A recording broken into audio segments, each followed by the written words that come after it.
हाय, तो मैं आज आप लोगों को मॉन्स्टर हंटर मूवी का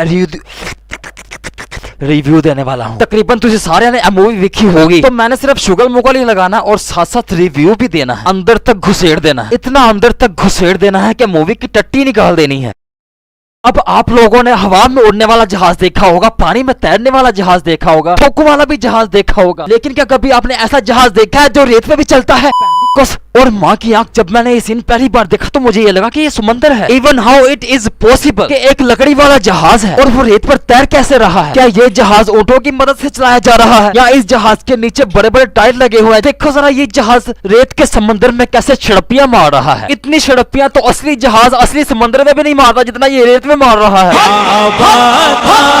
रेत में चलने वाला बहरी जहाज, क्या ऐसी टेक्नोलॉजी आ सकती है? क्या ऐसा पॉसिबल है कि आने वाले सालों में कोई ऐसा जहाज भी इन्वेंट हो जाए जो रेत में भी छड़पियां मारता हो? साइंस कुछ भी पॉसिबल है। और इस जहाज की तबाही के बाद सिर्फ एक यही बंदा बचता है जो जहाज से बाहर गिर जाता है। इस मूवी के तमाम एनिमेशंस बहुत अच्छे हैं। ये बादलों वाला एनिमेशन तो बहुत ही जबरदस्त लगा, बहुत ही अच्छा। मुझे एक बात की समझ नहीं आई, तूफान की स्पीड ज्यादा है या फिर जीप की? भैंचो, ये तूफान है कि 911 पोर्शे कार है?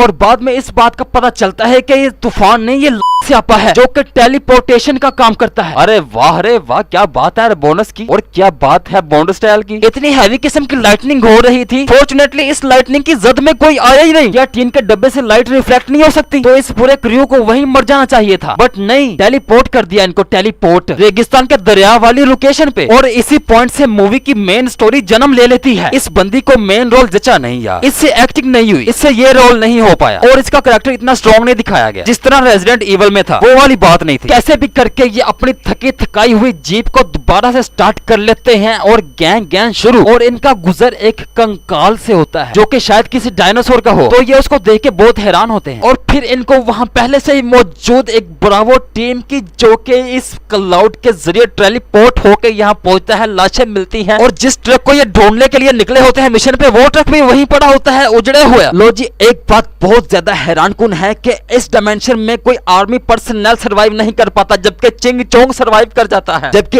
एक आर्मी पर्सनल पे अरबों डॉलर्स खर्चा होता है, जिनको ये स्पेशल ट्रेनिंग दी जाती है कि हर किस्म के हालात में सर्वाइव करना है। चिंग चोंग सर्वाइव कर जाता है, फौजी सर्वाइव नहीं कर पाता। और जितनी जल्दबाजी से इसने अपनी शर्ट उतारी है, मुझे लगा कि समझ गया ना, मेरी फुल्ला वाली कुर्ती हुई वखिया तो तंग वे, गोरे पिंडे नाल ढोला करे हर वेले जंग वे, ते कवे मैनू बार बार वे आज नहीं थी मैं, आज नहीं। तब ये सोच के रोना शुरू कर देती है और फिर ये उतार देती है काली कमीज फुल्ला वाली। जब इसके सारे साथी मर जाते हैं और ये खुद बच जाती है। मैं ना कहता था कि इस मूवी में इस लड़की से अच्छी एक्टिंग नहीं हो पाई। एक विंग कमांडर का रोना बनता ही नहीं, जो रो पड़े वो फौजी ही नहीं। अब मेरे ख्याल से मकड़ियों को इससे ज्यादा प्यार था जो इसको खाया नहीं, या इसको डंग नहीं मारा, या दंदी नहीं वड्डी। शायद मकड़ियों ने इसको इसलिए कैद किया हो ताकि इसको ठंडा करके खा ले। वही फ्रिज वाला साहब हुई अंदर, बाकी सबका काम तमाम कर दिया, सिर्फ इसको जाले में बंद कर दिया। क्यों भाई, ए कुड़ी की मकड़ियां नी फुफी दी कुड़ी लगदी सी जिन्होंने नहीं खाता उन्होंने, या फिर मकड़ियां नु बंद करके नेशनल दा केचप प्लान बाजार गईया होंगियां। ऐ भी हो सकता है ना, केचप ना खाना वास्ते इन्हें छड़छड़िया हुए। इन सभी के बीच चिंग चोंग इस लड़की को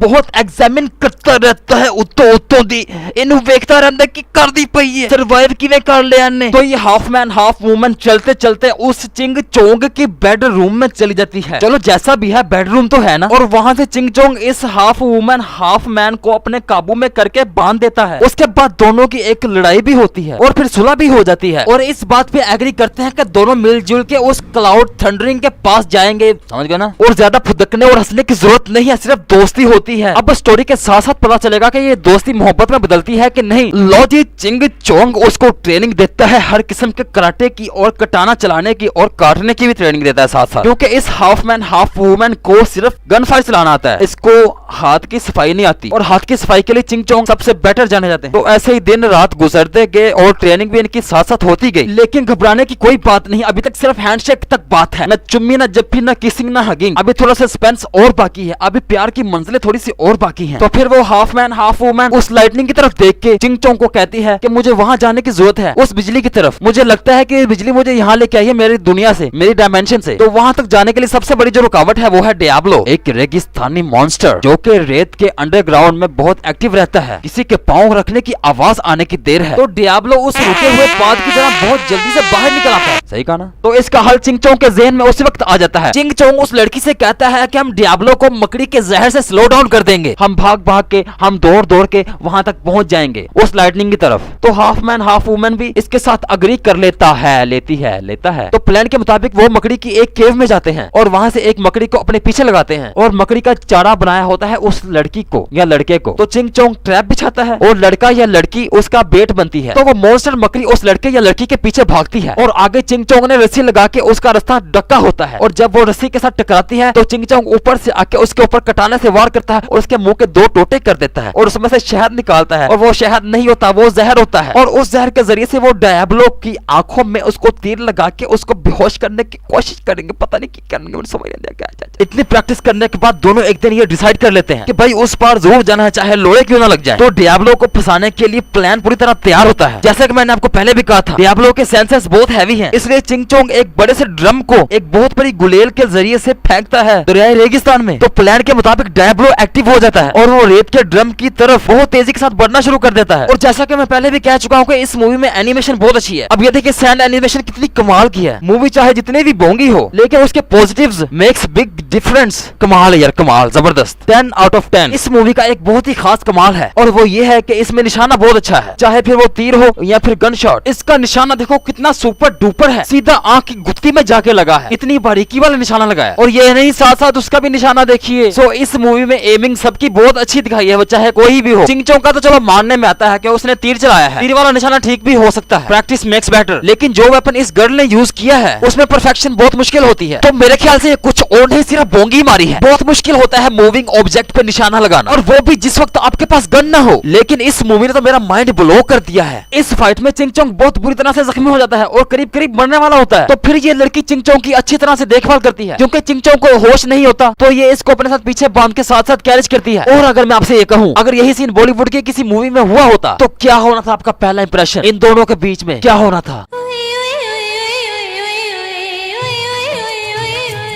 तो इन दोनों में काफी देर पहले का ओए होए ओए होए ओए होए हो गया होता। बहुत बह गया। सच।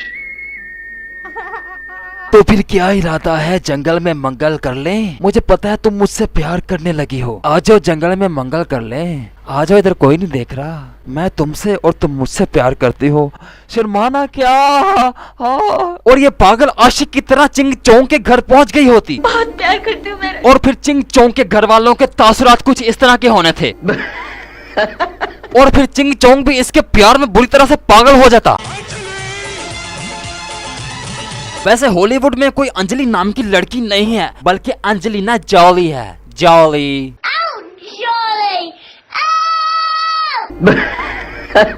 और अगर तू बहुत प्यार करती है तो समझ ले कि तेरा हो चुका। I can understand your feelings.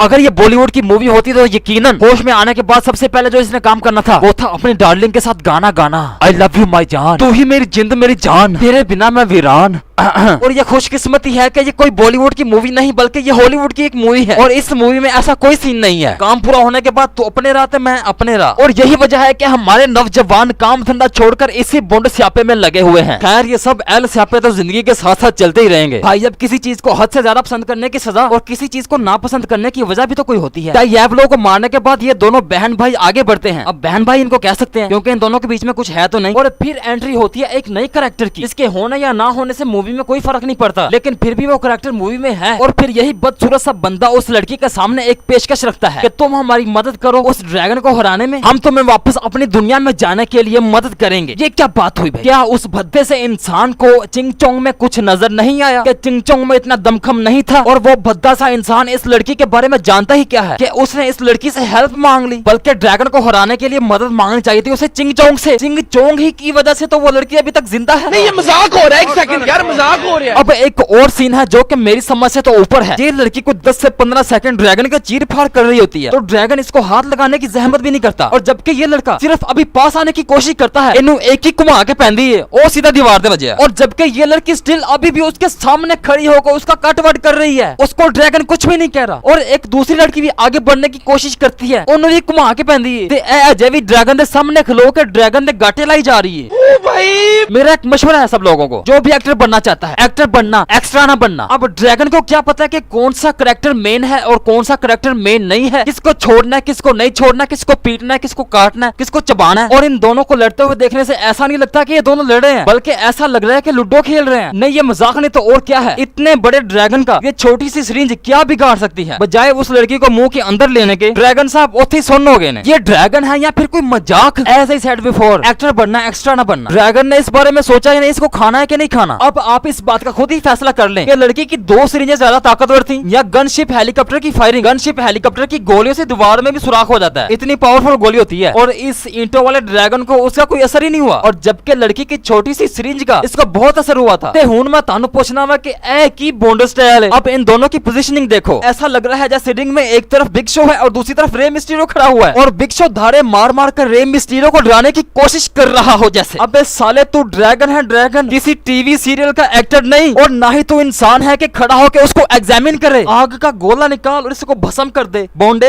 As I said before, perfect aiming in this movie. कमाल का निशाना है, कमाल का, जहाँ सोचा वहीं गाड़ दिया। ये कोई मजाक हो रहा है। और एक बार फिर से ड्रैगन की छपड़ी को फाड़ दिया। ये ड्रैगन की छपड़ी है या कोई कागज का टुकड़ा, और ये तो फिर भी ईंटों वाला ड्रैगन है, इसकी तो खाल बहुत सख्त होनी चाहिए। और चाकू तो इस ड्रैगन की खाल में ऐसे फ्रीली ट्रेवल कर रहा है जैसे ये कोई बटर का पीस हो। ये भी कमाल है यार, अपने आप में कमाल है। और ये ईंटों वाला ड्रैगन अपनी फटी हुई छपड़ी को देख के बहुत गुस्से में आता है। साले गुस्सा क्यों करना पे, कम मुका दे उधर। जज्बाती होने की क्या जरूरत है, तू जानवर है, तेरे जज्बात नहीं होते। तू वखड़ा ही राजेश खन्ना बनने की कोशिश करना पे बोंडे। अब जैसे आमर लियाकत अपने शो में एक बंदे को कहता है कि आम खाएगा, वैसे ये भी पूछती है कि गोली खाएगा। इतनी दूर से गन फायर करती है और वो भी हाथ वाले हथियार से, और ये भी एक परफेक्ट एमिंग है, सीधा उसके मुंह के अंदर जाके छूटता है। ते मेनू एक गल समझ नहीं आती, इस ड्रैगन दी सिर्फ इस कुड़िया की मत वजदी है, बाकी है कि बहुत सियाना हो जाता है। हुन जेरे टैंक वाले ने बंदे मारे ने। अब इस ईंटों वाले ड्रैगन को कैसे पता चला है कि टैंक में बैठे हुए लोग इसको एमिंग कर रहे हैं। एक पल में सोल्जर्स इसको अपनी एमिंग गन में देखते हैं और दूसरे ही पल में इसका डेला देखते हैं। मैं एक बार फिर से कह रहा हूँ, अगर तूने एक्टर बनना है तो एक्स्ट्रा ना बनना। एक पल में तो ये ड्रैगन गोली खा के सो जाता है, और जब लड़की इसको कहती है कि तुझे चोट दिया तो साथ ही खड़ा हो जाता है। सोया हुआ